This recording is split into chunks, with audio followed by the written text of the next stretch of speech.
أهلا وسهلا ومرحبا بالجميع.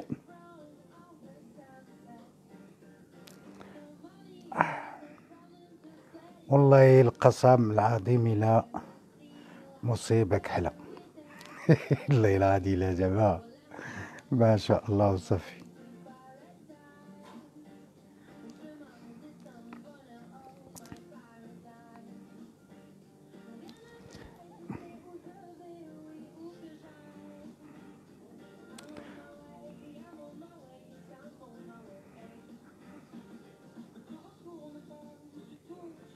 السلام عليكم ورحمة الله تعالى وبركاته.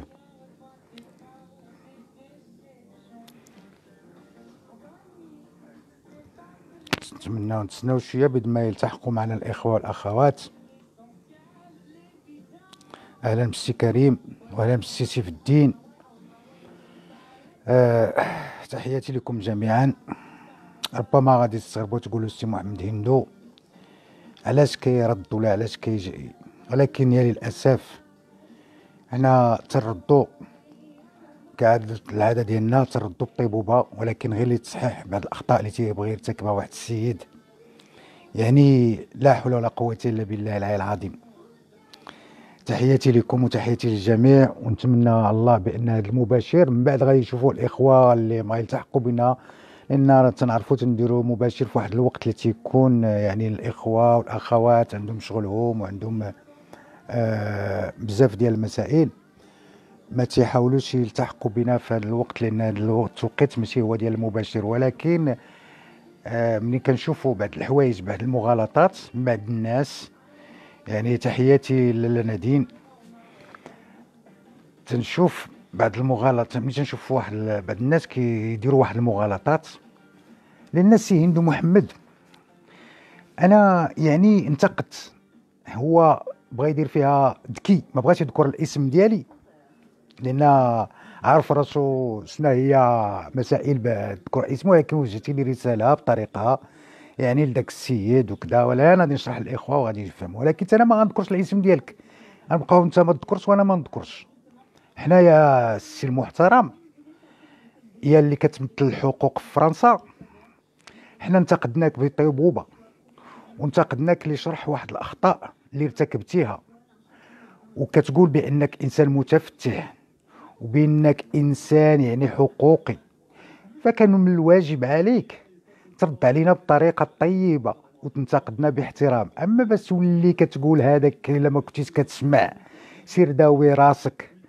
وتهمتيني بان انا حيت هضرت وقلت علاش يعني درتي داك المباشر، وفضحتي يعني داك السيد مسكين اللي مخدم تيخدم بعض الاخوه المغاربه. يعني كان خصك على الاقل كما تنقولوا تصلح الخطا بينه وبين داك السيد، داك رب العمل مع اللي مخدم اللي خدام عنده بلا مباشر. حنا انتقدناك بروح وطنيه وبروح تا مغربيه تحسبها كي بغيتي. يعني هذا نقد بناء. حنا حيت نشوفوا الانسان ارتكب واحد الخطا تنتقدوه واحد الانتقاد بناء، وحتى حنا نتقبلوا لا انتقدتونا بواحد الانتقاد بناء. اما بس تبقى طيح الباطل وتكذب على الناس، داير مباشر في الصباح وداير مباشر في لابريميدي، وكتقول بان هذاك السيد عليا انا يعني ما عجبوش الحال حيت هو عنده مشروع وراه مخدم الناس بالاوراق، داك الشيء باش جاتو النفس. ايوا زعما والله العظيم لا غريب امركم بالله العلي العظيم. قال لك راه عنده مشروع وراه مخدم الناس بانوار، ودابا انا قال لك راه عندي الناس اللي تيخدموا معايا في ديال الانترنت راني وصلوا لي الاخبار ديالو بانه عنده مشروع مخدم الناس بلا اوراق. ودابا انا غادي نقد له المسائل وغادي نعلم له الصاف ونعلم وغادي ندير وغادي نصاوب له. يا ستي، يا ستي، يا سي يا سي الاستاذ، ستي على الخطا اللي كترتكبوا الكذوب وكتبقاو تكذبوا على الناس، فهمتي؟ وانت تقول الى ملي ما سمعش مزيان يمشي يداوي راسو. وانت اللي خصك تمشي تداوي راسك يا استاذ، انت اللي ما سمعتيش مزيان. حقاش حنا ما قلنالكش انا عندي مشروع ولا عندي انا وجهت رساله قلت لك راك ارتكبتي خطا. يعني ما كانش لازم عليك دير واحد المباشر على واحد الناس مخدم شي ناس بلا اوراق، يعني كانوا يترانجاو بيناتهم لانك تنقول بلا عماش ولا بلاش. يعني تنقلبوا على الحلول. وثانيا في هذا الفيديو دابا اللي درتي الثاني اش كتقول هذاك السيد راه غير تيكذب عليكم. الا نتوما الناس اللي ما عندكمش الوراق راه عندكم الحقوق، وراه بامكانكم الا طرات لكم شي حاجه تمشيو تشكيو. واش ما كتعرفش يا استاذ يا الحقوقي بان اي حاجه طرات لكم مشيتي بغيتي ديكلاري بها، راه اول حاجه ما تيطلبوا لك هو البطاقه ديال السكن ديال الاقامه ديالك. يعني الا ما عندكش البطاقه ديال الاقامه ديالك فكامل حلتيها تتولي فيها ان يا السي الحقوقي يا اللي كتبغيو تعطيو صوره خاطئه لخوتنا المغاربه. حنا ما سبيناك، ما خطينا فيك، ما قلناش شي حاجه خارجه عن النطاق. هذا حقنا، انتقدناك في مباشر باحترام وتقدير كانك انسان كتقول بان عندك جمعيه ديال حقوقيه. قلنا لك راه ما يمكنش يعني انسان اللي حقوقي الا طرات شي حاجه ما بين شي اخوه، ما بين رب العمل ولا اللي خدامين عنده شي خطا صدر منهم ولا كلالو رزقه ولا ما عطاه داكشي هو هذاك، داكشي تيتصلح يبين بلا مباشرات، بلا ما نهضروا على داكشي في المباشر. فهمتي؟ وهذا فيه الخير للجميع، فيه الخير لذاك السيد اللي مخدم الناس بلا اوراق، لان حتى هو الحصل غادي ياكل العصا، غادي ينزلوا عليه بالمعقول، فيها حتى الحبس، وفيها عاوتاني حتى لذاك السيد اللي خدام بلا اوراق حتى هو غادي يعني ما يوقعلوش شي مشكل. حنا انتقدناك بطيبوبه وباحترام، وانت خارج داير المباشرات وتتقول هذاك وانا راني درت عليه. لا راه دوك الناس اللي عندي معايا راه داروا عليها واحد لا غوتشيرش وعرفنا بان عنده واحد المشروع وراه مخدم الناس بلا اوراق، وانا غادي نتقاد معاه وانا غادي ندير. يا ودي الحقوق، يا ودي الحقوق، والله العظيم الا زعما امركم غريب. امركم غريب، ما تتخليوناش نحترمكم. علاش احنا تنتقدوكم يعني بطيبوبه. ما سبينا، ما خطينا، ما قلنا لك لا سير داوي راسك ولا سير داوي هادي. انتقدناك، ارتكبتي خطا، علاش ما بغيتيش تعترف بداك الخطا؟ هذاك خطا ارتكبتيه يعني، وحنا من باب الخير نصحناك، ماشي خطينا فيك ولا سبينا، قلنا لك غير زعما داك المباشر اللي درتي راه ما كنتيش ديرو على داك انت الخدمه، وانت بغيتي تدخل لنا فيها الشكولي في العكلي، وليتي رديتيني انا تندافع. ما عجبنيش داك الفيديو اللي درتي حيت انا مخدم الناس بلا اوراق وغادي دير ليا وغادي تفعل وغادي ديرو. وزعما الكذوب كتعطيو قتله وتتقولوا حقوقيين. زعما ما شاء الله عليكم. ولكن من عاشر قوم اصبح منهم، يعني من تعاشروا شي قوم ديال الكذوب تتوليو يعني نتوما غاديين في الكذوب. الصغريب امركم، والله العظيم لا غريب امركم، قسما بالله غريب امركم. هو الكذوب، علاش هذا الكذوب؟ علاش الكذوب؟ علاش؟ واش حنا هناك في شخصيتك ولا في كرامتك ولا سبيناك؟ حنا انتقدناك ومن حقنا ننتقدوك ومن حقك تنتقدنا، ولكن انتقاد بنا. الا حنا قلنا واحد الفيديو ماشي هو هذاك، انت عاوتاني يمكن لك دير واحد المباشر وتصلح لنا الاخطاء ديالنا بالطيبوبه. ما تكذبش علينا، ما تكذبش على السي هندو محمد. لا هذاك راه داير كذا شي المباشر حقا، حيت عنده واحد، راه جاتني التعليمات وجاتني الاخبار بان راه عنده داير مشروع وراه مخدم معاه الناس بلا ورق. زعما واقع مصيبه انت، والله العظيم، والله العظيم مصيبه. اما لا جيتو بغيتو نبقاو تنتكازبوا في الفضيحه، راه نفضحوا حنا بزاف ديال الحوايج. يعني هذا آه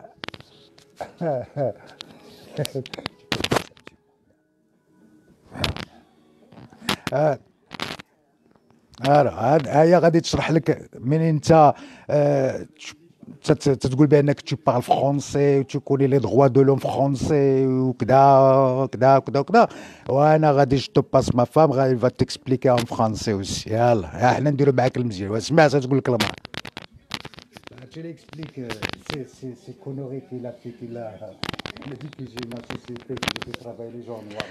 Salam alaikum à tout le monde. Avec tout le respect que je vous dois, je vous prie de bien vouloir m'excuser de ne pas pouvoir m'exprimer en arabe.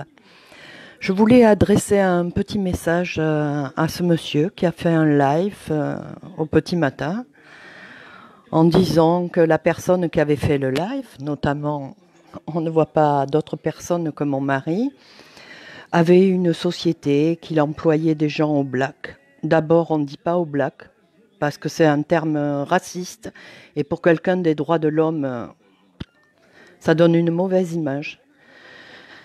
Mon mari est à la retraite, il n'a pas d'entreprise, il a simplement signifié à ce monsieur que le message où il dénonçait ce petit patron d'entreprise qui a réussi à faire survivre 8 familles en France en les faisant travailler sans les déclarer, c'était pas une bonne chose.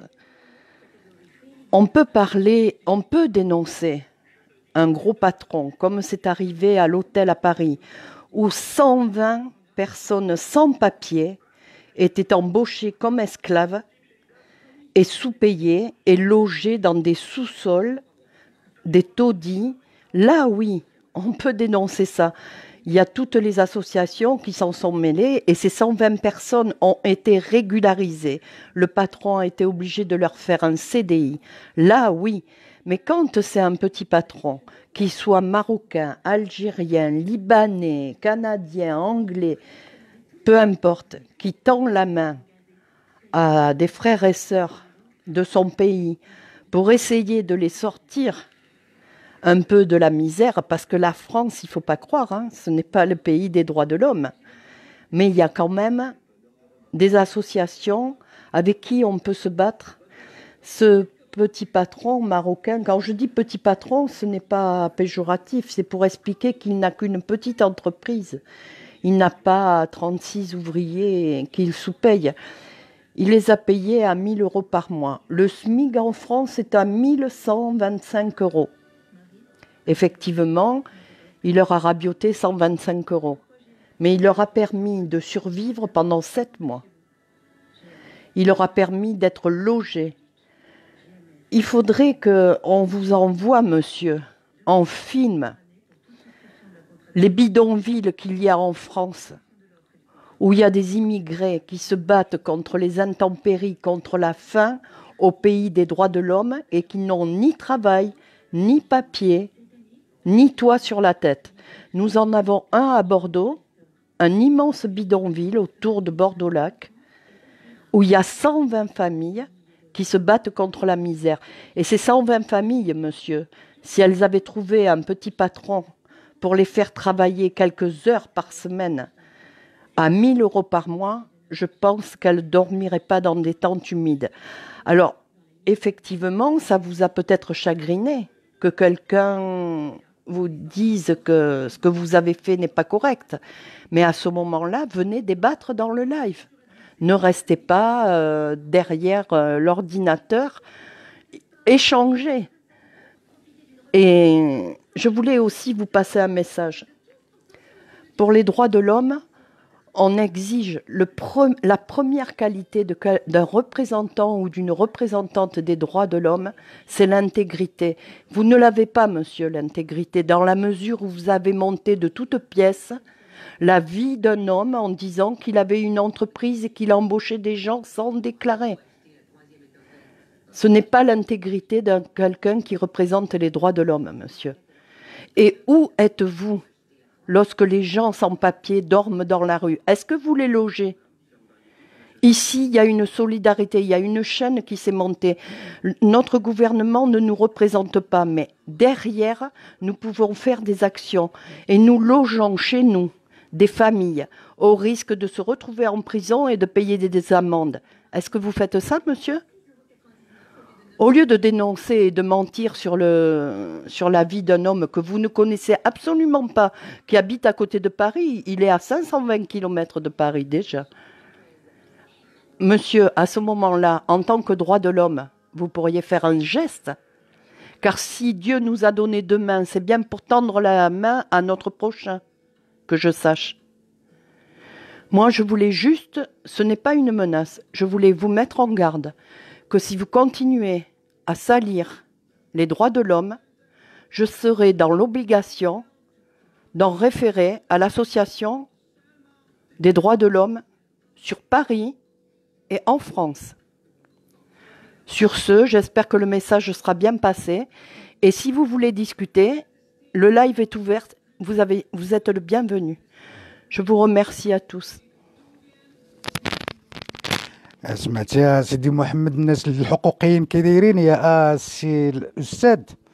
سمعتي الناس اللي كتخرج وتدافع على هذه الجاليه المغربيه مساكن اللي ما عندهمش الوريقات وتيتزارع وما تيخليو ما تيديروا الناس، فهمتي؟ حنا فاش درنا انتقدناك بطيبوبه واحترام، ما قلنا لك، ما كذبنا عليك، ما سبيناك، ما خطينا فيك. انت دابا خدمتي فيها زعما كيما بغيتي تذكر الاسم ديالي، ولكن وجهتي لي الرسائل بالطريقه ديالك، لان راه ما بقى لك والو، بقى لك غير بينك وبين الله، اتقى الله، ورديتينا تنكذبوا، ورديتيني انا عندي مشروع تنخدم عباد الله بلا اوراق، وبديتي تكذب على عباد الله. وراه الحقوقي خصو هو اللي يقول كلمه الحق ما يكذبش، هذا هو اللي تيجعلنا ما كنثيقوش فيكم، فهمتي؟ هذا هو اللي جعلنا حنا تنبقاو نتخوفوا وتنترددوا وتناخذوا الاحتياط، لان اوليو باش تخرج وتناقش ولا تنتقدني بواحد الطيبوبه كنتقدتك انا، ما عنديش المشكل. السي هندو راك ارتكبتي خطا، راه هذه ماشي هي هذه هي هذه. اما باش تخرج تبدا تكذب بان هذاك راه تيدافع على الحقوق، على دوك الناس اللي ما عندهمش الاوراق، حيت هو راه وصلتني انا، راه زعما شكون انت زعما عندك دابا انت كتقول بان، شوف الهضره اش كتقول، انا راه عندي الناس في الانترنت اللي تيوصلوا لي جميعا، يعني هنا وليتو تتقولوا بان عندكم يعني دي جروب اللي كيوصلوا لكم، غادي يوصلوا لك. راه وصلوا لي بان هذاك راه عنده، راني توصلت بالاخبار عنده المشروع وراه مخدم الناس، وانا عندي المشروع، واش انا حمق غادي نخدم شي بلا قانون؟ انا مسائل اخرى كنمد فيها يد المساعده. ذاك النهار راه قلت لكم بان انا راه تنخرج انا والجوجه ديالي وتنمد يد المساعده للناس اللي تينعسوا في الزنقه، وتنمد لهم بزاف ديال الحوايج، من الغطاء، من الماكله، من الشراب، من هادي. يعني احنا انتقدناك باحترام، ولكن انت بديتي تكذب علينا، وهذه اللي بغيت نفهم الاخوه والاخوات اللي عايشين في اوروبا ولا اللي عايشين على برا خارج على الوطن. تقسي هاد الناس، قول لهم الا عندك شي مشكل وتتبغي تمشي ديكلاري، مشالك بسطام ولا مشات لك شي حاجه ولا مشات لك هادي، اول ما كتدخل عند الناس المسؤولين، عند الامن هنا في اوروبا ولا في اي دوله في اوروبا، يعني لا في هولندا ولا في بلجيكا ولا في فرنسا ولا فين ما كنتي، اول حاجه فاش كتبغي تبوزين بلان، اول حاجه ما تيهضر معاك تيقول لك مسيو فوتر بياس ديدونتيتي، عطينا الوراق ديالك بعدا باش يعرفوا معاه شكون انت. وكيفاش تقول لهم نتوما، تقول لهاد الناس اللي مساكن ما عندهمش الوراق، الا عندكم شي مشكل سيروا ما تخافوش، سيروا بوزيو بلان، باش غادي بوزيو بلان تصيفطوا من جهنم العافيه، تصيفطوا من العافيه، حياتي السي عمار، تصيفطوا من العافيه. هو انا ما تخدموش العقل. واش انسان ما عندوش الوراق وغادي يمشي للبوليس، طاجون البوليس، وغادي يبغي يبوزي بلان، اول حاجه ما غادي يهضر مع هذاك البوليس، غادي يقول له سيفو بلي راه الورقات ديالك، مسكين هو ما عندوش، شنو غادي هو غادي يولي يعني راه مخترق القانون وجالس بلا قانون، وغادي تولي عنده المشاكل. علاش المشاكل اللي تحلوها نتوما بطريقه ذكيه كتبغيو تصيفطوها للطرف الاخر؟ فين غيمشيو؟ فين؟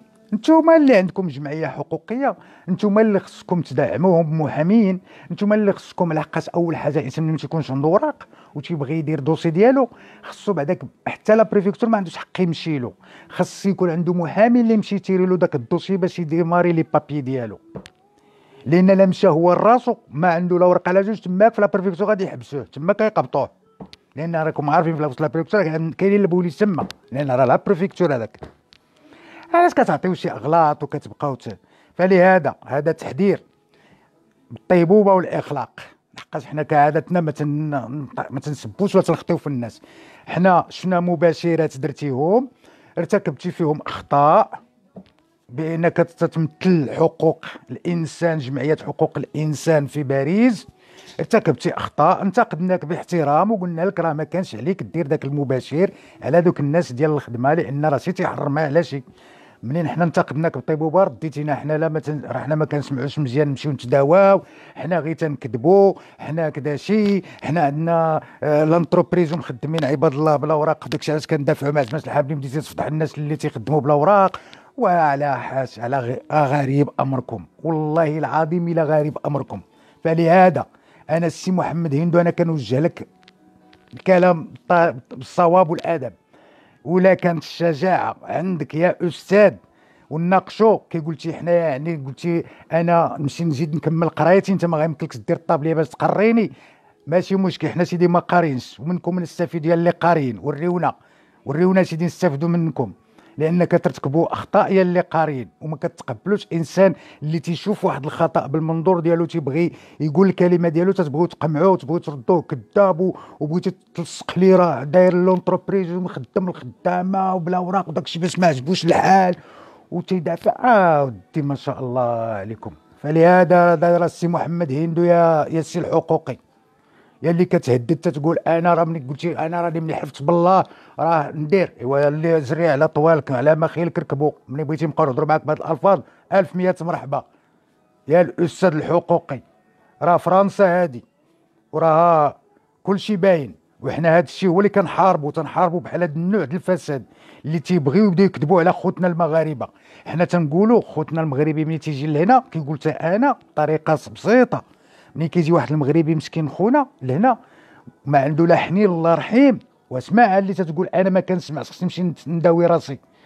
اسمع كيقول حتى انا تنقول بان الانسان مش كيجي مسكين بلا وريقات تيجي لهاد الارض السعيده باش يحصل الوضعيه ديالو، وما تيلقى لا حنين الله رحيم، ما عنده لا عمته لا خالته لا حتى شي واحد لا يعطيه. فاش كيجي شي واحد وكيفتح له واحد الباب ديال الخدمه، راه هذاك راه تيتسمى مرضي الوالدين، يعني باش ينقذ راسو. لان اي انسان تيجي لهاد البلاد هي باش يحصل الوضعيه ديالو. هما راه كلهم تيحبوا الوطن، باش ما نبقاوش تدخلوا الوطن وتدخلوا الروينه. الوطن خليوه عليكم، المغاربه كلهم تيحبوا وطنهم، ولكن تيقلبوا على يحسنوا الوضعيه ديالهم. حنا قلنا هذاك الانسان اللي مخدم دوك 7 ولا 8 ديال الخوت المغاربه، رغم غايدي لهم واحد 50 ولا 60 الف ريال غادي من داك الباب ديال بانه مخدمهم، يعني بلا اوراق تيغتن واحد يعني تيستغلهم في واحد الباب اخر. ولكن كما اقتضى الحال كيتموا راه بالعماس ولا بلاش، واللي وراه زايدون 7 شهور وداك السيد هو خدام مع داك السيد 7 شهور. وبديك 7 شهور راه فيها السيد راه كان كاري، وكان تيلقى كاري بيت راه قالها بفمو بان تيخلصتينا الفريال ديال الكرا، وتيلقى قهوه وتيلقى يشري كارو ما ياكل، وتيصيفط للبلاد للوليدات ولا عنده العائله ولا شي حاجه بيد مال الله سبحانه وتعالى يفتح له باب الخير.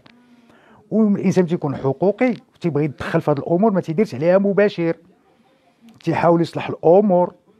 هكا انا هضرت، ولكن انت بغيتي تمحي كلشي لقاش ما عندكش الشجاعه وتتبقاو تكذبوا على خوتنا المغاربه باسم حقوق الانسان. اما هذه اللي هضرت معاك راه حقوقيه. السي الحقوقي يا السي الحقوقي، راه حنايا ما تبغيوش نهضروا بزاف وتنسكتوا، فهمتوا؟ ما تبغيوش نهضروا بزاف. اما اللي بغى يدير شي حاجه الحقوق يمشي يديرها على راسو. هما المغاربه راكم ما عطيتوهم والو في هذه حقوق الانسان هنا في فرنسا. وريونا شنو عطيتوا لهاد المغاربه. يلا اسم حقوق، اسم حقوق قبتوا لهم. يلا وريونا. يلا حنا بسدات علينا نشوفوكم تتخدموا وتتعاملوا وتتعاونوا، نفرحوا ونبارطاجيو لكم ويحسن لنا الشرف. يكون عندنا مغاربه بحالكم تيبغيو الخير خوتهم مغاربه. حنا ماشي تنحسدوكم ولا تنحقدوا عليكم ولا تنطعنوا في اراضيكم ولا تنسبوكم، حنا كنصحوا لكم غير الاخطاء ديالكم، لان حتى انا مرتي راه حقوقيه، فهمتي؟ وتنعرف ما معناه شنو الانسان الفعاليه ديال الحقوقي، جمعيات حقوقيه كيفاش التعامل خصو يتعامل. وخصك تقبل صلحنا لك خطا خصك تقبلوا منا، لان ما سبيناك ما خطينا فيك، صلحنا لك خطا باحترام وتقدير، وقلنا لك هذا الخطا اللي ارتكبتي راه ماشي هو هذاك. ايوا انت بغيتي تدخل تشكلي في العكليله، راه انا عندي مشروع ومخدم الناس بلا اوراق، وداك الشيء علاش انا ما عجبنيش الحال فاش بديتي تفتح الناس اللي كيخدموا بلا اوراق وطعنتي فينا توصلوا لنا الاعراض ديالنا. وحيت تنجيو نهضروا كتقولوا علاش سي هندو علاش، وانتم الاخوه والاخوات الله يجازيكم بخير حكموا علينا. واش الانسان اليوم كتنتقدوا باحترام تيولي تيكذب عليك ويبغي يلصق لك وتدعوا بان حقوقي. وحقوقي خصك تكون فيك باب الانسانيه وتكون واثق من اش كتقول وتكون صادق. وهذا مباشر، كون ما درتيش المباشر ما غنتقدوكش. وانا لا درت مباشر وقلت شي حاجه خطا حتى الاخوه ينتقدوني باحترام نتقبلها منهم، ماشي انسان غادي ينتقدني باحترام ندخل انا نبدا نكذب عليه ولا نطعن فيه ولا سير داوي راسك ولا راك حقا وتبقى تهضر عليا معايا بالفلسفه. الفلسفه والثقافه خصها تكون في الاخلاق وفي المعامله. حنا كمغاربه عندنا غير على خوتنا كلشي كنديروا، تنبغيو نتعاونوا وتنبغيو نشوفوا خونا المغربي، ما نبغيوش نشوفوه مرمي في الزنقه. فهمتي؟ وشرحنا في المباشر ديالنا شنو هو المشكل تيوقع للاخوه المغاربه وبعض الكور المساكن تيبغيو يديروا الخير وتيبغيو يستضفوا الاخوه اللي ما عندهمش الوراق ويتهلاو فيهم. راه كاين اللي راه دابا مازال في المحكمه، وكاين اللي راه مسال للحبس، وكاين اللي راه خرجوا له الخطيه، لان القانون راه ولا مانع. ما يمكنلكش تستقبل شي واحد بلا اوراق. حتى الجامع ديالنا نتا فين تنصليو، والجامع اللي فيه الاخوه المسلمين تيبغيو يديروا الاجر والخير، فين مساكن حتى اللي ما لقى فين ينعس مسكين ولا هادي على الاقل يتستر في الجامع ديال بيت الله حتى هو منعوه. واش بغيتو نقول لكم اكثر من هادشي؟ يلا يا تتخرج تطول عليا انا، ولا بغيتي تطول عليا راه انا قادك، انا مزيان، انا تنقولها لك حقاش تنعيا من نحترم وتنعيا ما نكون زويون. فوالا حقاش الكذوب ما مزيانش. هضرت راه عطاك النهار طلع السيد معايا في المباشر وما هضر فيك غير بالخير، قال لي راه هذيك الحاجه اللي دار على الرايه وهذه وهذه وهذه وهذه ما كاينش المشكل. قلنا له سيدي ما كاينش المشكل، هذه ندوزوها. طرحنا على السيد سؤال، قلنا له كي جاك هذا المباشر وهذا نتاع هذا، قال لك هذاك خطا. يعني راه كاين الراي والراي الاخر. واش بغيتو غير نتوما ديروا شي حاجه حنا نخرجوا نطبلوا لكم، ولا نشوفوكم غاديين في واحد الطريق الحافه نقول لكم راه زوين داكشي اللي كديروا؟ حنا راه بسعدات علينا نشوفوكم كديروا شي حاجه للبلاد ولولاد البلاد، راه نفرحوا. حنا راه هكا قلبنا كبير، حنا راه ما عندناش الحقد ولا الحسد على خوتنا المغاربه، بالعكس نبغيو خوتنا المغاربه يكونوا زويونين. هذا هو اللي تيجعلنا نديروا المباشرات وتنتقدوا الفساد والمفسدين وخارجين لهم بوجه واضح. اما حنا يا استاذ فاش هرزنا عليك راه ما سبيناك، ما خطينا فيك، ما طعنا في اعراضك، ما طعنا في زوجاتك، ما طعنا حتى في شي حاجه. مباشره لا سميره، انا في مباشر، فهمت يا سيدي؟ فلهذا ها هو السي هندو محمد، انا شرحت لك كيف انت ما بغيتيش تذكر الاسم ديالي لحقاش عرفتي بان الا ذكرتي الاسم ديالي حاجه اخرى راك عارفها، فحتى انا ما غنذكرش الاسم ديالك. فوالا، وفاش غنذكر الاسم ديالي غادي نذكر الاسم ديالك، ولا كان عندك الحوار وعقلك متفتح وهذا 1100 مرحبا، دير مباشر وصيفط لي لانفيتاسيون نطلع لعندك ونناقش انا وياك، ولا انا في المباشر طلع ونناقشوا ونحطوا نوضحوا الامور للتوضيح ماشي لسقوط التهم. انا عطيت رايي، انا ما لصقتلكش التهم، ولكن انت لصقتي لي تهم. ما شاء الله عليكم، لا حول ولا قوه الا بالله العلي العظيم، غريب امركم والله العظيم. فلهذا هذا راه مباشر غير خفيف ظريف، وتنحيي الاخوه والاخوات اللي معنا، لان انا راه هكا طبعي داير، انا راه ما تنبغي نادي الاخوه حتى شي حد، وما تنبغي نجبد العيب حتى مع شي حد، وحق كل واحد كل هو مغربي من حقه الا شاف شي مباشره، وهذا راه تيدير حتى هو الانتقادات ديالو، ولكن تتكون بناءه ماشي فيها السب ولا الخطا ولا الطعين ولا نطعنوا في اعراض الناس ولا نكذبوا على الناس. فلهذا علاش هذا الشيء اللي بغيتي تلصق لي انا، علاش ما كتخرجش وتهضر مثلا وتقول اللهم هذا منكر في هذا الشيء اللي في الفيسبوك اللي كيتطعنوا اعراض الناس مثلا؟ فهمتي علاش؟ يعني تتخليو الحاجه اللي مهمه. والسي محمد هندو نتقدكم، وانا راه ماشي جابوني ولا شينوي، انا راه مغربي وعندي غيره على بلادي، وتنقولوا حتى الوطنيه نخليوها في افتقار، لان حتى واحد ما يتزايد على الاخر بالوطنيه. المغاربه انا كي تنقولها في المباشرات ديالي كلهم وطني تيحبوا الملك ديالهم وتيحبوا بلادهم، ولكن الانسان تيجي لهذه البلاد اما فرنسا ولا في المهم اون جينيرال في اوروبا باش يحسن الوضعيه ديالو، الله يحسن له هو المسكين كلها والظروف ديالو، بس الانسان تيبغي يساعد وليداته ولا مواليديه ولا هادي. ولكن نتوما اللي خصكم تعاملوا، نتوما اللي كتقولوا حقوقيين وجمعيه وهذه، نتوما اللي خصكم تعطيوهم الدعم من المحاميين وتوريهم كيفاش يديماريو لي دوسي ديالهم وكيفاش يديماريو المسائل ديالهم. حنا اللي حصلنا الشرف نفرحوا. وقلت لكم حتى في المسير خربت لكم علاش ما كتبغيوش تستعطي. راه ما كاينش غير انت، راه كاين الالوف ديال المغاربه اللي تيبغيو خوتهم تيبغيو يساعدوهم. علاش ما كتعاملوش؟ نتوما كتبغيو تتعاملوا غير بوحدكم وتتبغيو تبانوا، وفاش كينتقدكم شي انسان في شي حاجه ارتكبتوها خطا تتبغيو تلصقوا له الكذوب. ايوا انا لا عندي انتربريز يحسن لي الشرف درتو بدراعي مثلا، ما درتيه لي لا انت ولا غيرك. فهمنا. وانا الاسم ديالي السي محمد هندو، سير اخويا ديكلاري بيا بان انا مخدم الناس بلا اوراق. انا ما عنديش كاع بعداك، ما عنديش كاع الناس اللي تيخدموا معايا بلا اوراق ولا بالاوراق، بالاوراق ولا بلا اوراق، فهمنا. وانا ما عنديش انتربريز، انا روطريتي يا اخي، خدام تمارستي ما كافه، فهمنا يا السي محمد. يا استاذ، يا الرجل اللي كنا تنحترموك وانتقدناك وبغيتي ترك علاش؟ لحقاش من 10 قوم اصبح منهم، هذا هو الخطا اللي ترتكبوا. وانا راه تنقول لكم سي محمد راه تيحترم الجميع، ولكن راه حذاري حذاري حذاري حذاري. انا راه تنبقى تنحترم، ولكن فاش نشوف الانسان تيتطاول راه نخرج انا عاوتاني حاجه اخرى.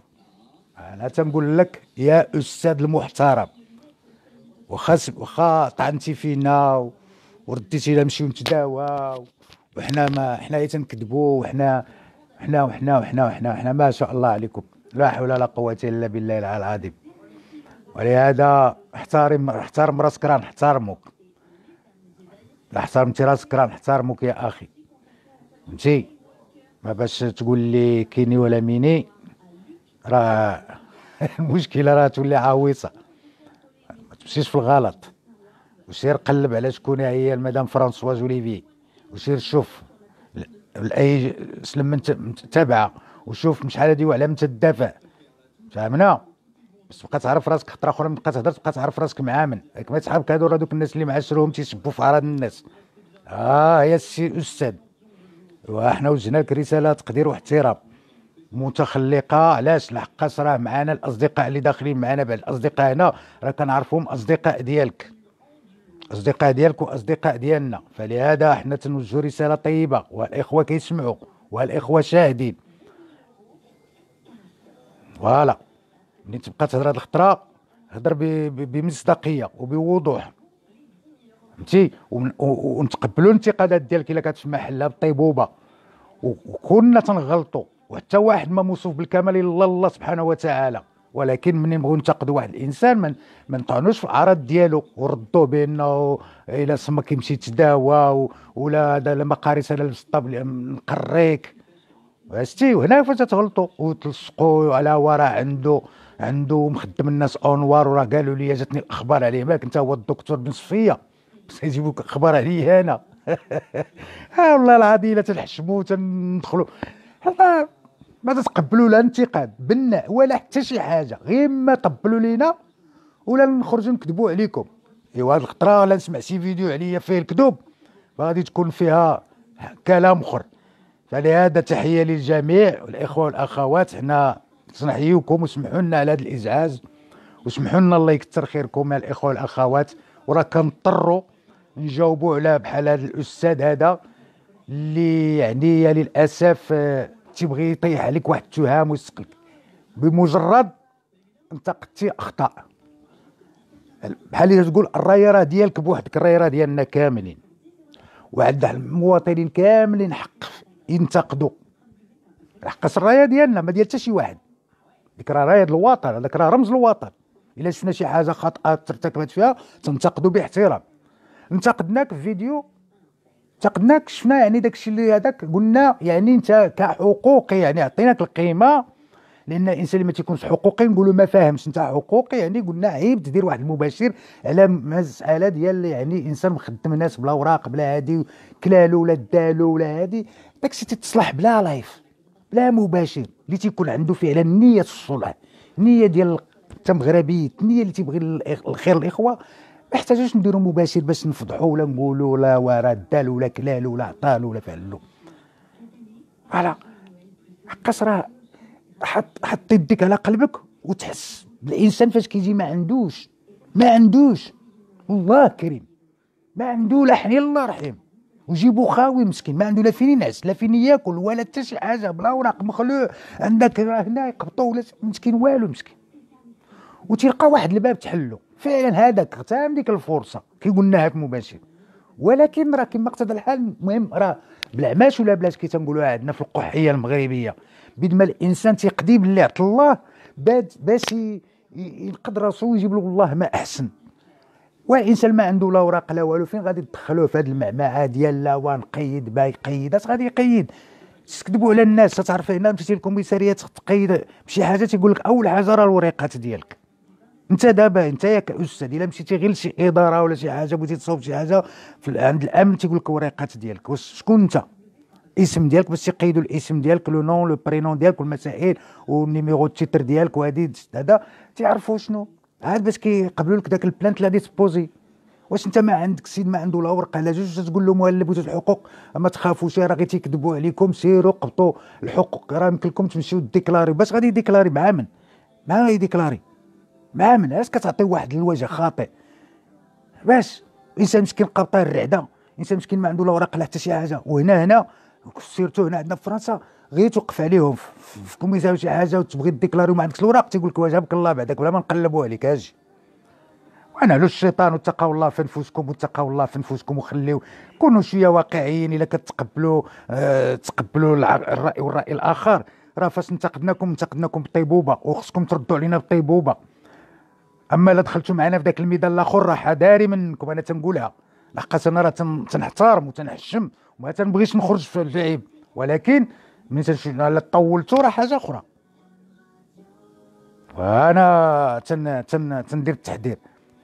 صرف راسك مع من السي محمد.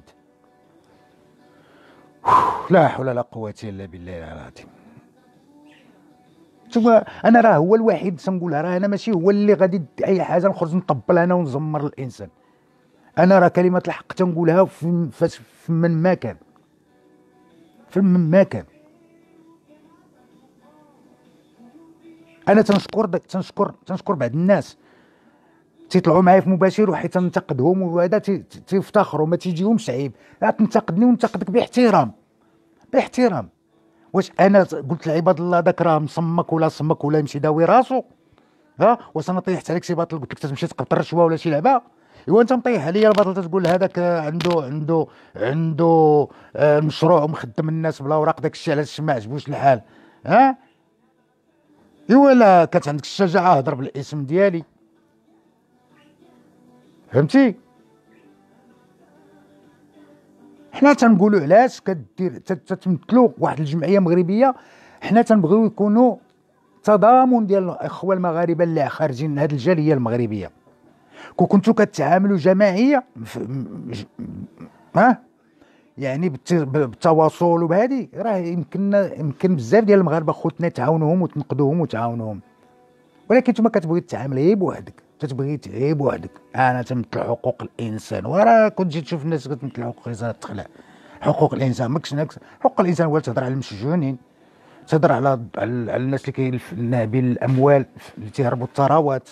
حقوق الانسان هذه هي المبادئ ديال حقوقي تدافع على الناس المظلومين وتحارب الناس اللي كيخرجوا الثروات ديال البلاد كيجيو يديروها مشاريع هنا ولي باش يمشيو بها الامور في البلاد ديالنا ويخدم الشباب وهذا تيمشيو هما يسرقوا تما ويجيو يديروها هنا. وهذا هو الحقوق اللي نشوفوه تيجري هنا وتيجري هنا وتيطاكي هنا وتيخرج يدير لنا اللايفات وتيفضح هذا الفساد وهذا المفسد وهذه حنا براسنا غادي نفرحوا نقولوا الراس ولا الله شوف هاد المغاربه خوتنا كي تنبغيو حنا اللي عندهم غير على بلادهم. اما اللي كيبقى يدرق ورا شي حاجه وبقى يقول لي حقوقي ولا هادي وبقى حنا انتقدناك باحترام، ولكن انت راك بغيتي توصل معنا شي حاجه راه نوصلوا معاك ماشي غير لشي حاجه اللي فوالا. ايوا عندك تحبك راه عندك دوبل ناسيوناليتي راه غادي تبقى ايوا والله يهديك. انا تنقول لك راه السي هندو هذا راه ظريف ومحترم وما تنتعداش وتنحترم الناس، ولكن ما بغيتش البنادم اللي بقى يتزايد علينا. وكي تنقولها الوطن راه ديال الجميع والمغاربه كلهم تيحبوا ملكهم وتيحبوا بلادهم باش حتى واحد ما يبقى يركب على هذا الحدث. انا راه كندافع على الوطن ولا انا راه هذا راه المغاربه كلهم تيحبوا بلادهم وتيحبوا وطنهم وتيحبوا ملكهم. ولكن يا للاسف اللي عندنا ناس في وسط البلاد تينهبوا الثروات وخلقين المشاكل اللي تيخليو هاد الشباب مساكن تيهاجروا اللي في البحر واللي في تحت الكاميو واللي باش كيجيو مساكن يحسنوا الوضعيه ديالهم. فلهذا فاش كيجيو لهنا ما خصناش نحطوهم في واحد المصيبه كحله. اللي تيهضر على الحقوق خصو يكون هو بعداك داير شي حاجه لهاد الناس، داير لهم شي بلايص بعداك تيقلب لهم حتى على دوك اللي تعطيهم دوك فين يمشيو ياكلوا في لي ريستورونس دو كور بعداك ديك التيكيات يمشيو مساكن بعداك ياكلوا ديروا لهم تشوفوا لهم شي حل فين مساكن بعداك يتحمموا ويتنقاو فين ينعسوا. هادشي كاع ما كديروش، الا كتخرجوا ديروا شي حاجه فاش كنتقدوكم كتبغيو تلفقوا لنا. ايوا حذاري، هذا راه السي هندو. وتحياتي لكم وتحياتي لجميع الاخوه والاخوات وبون ابريميدي وشكرا.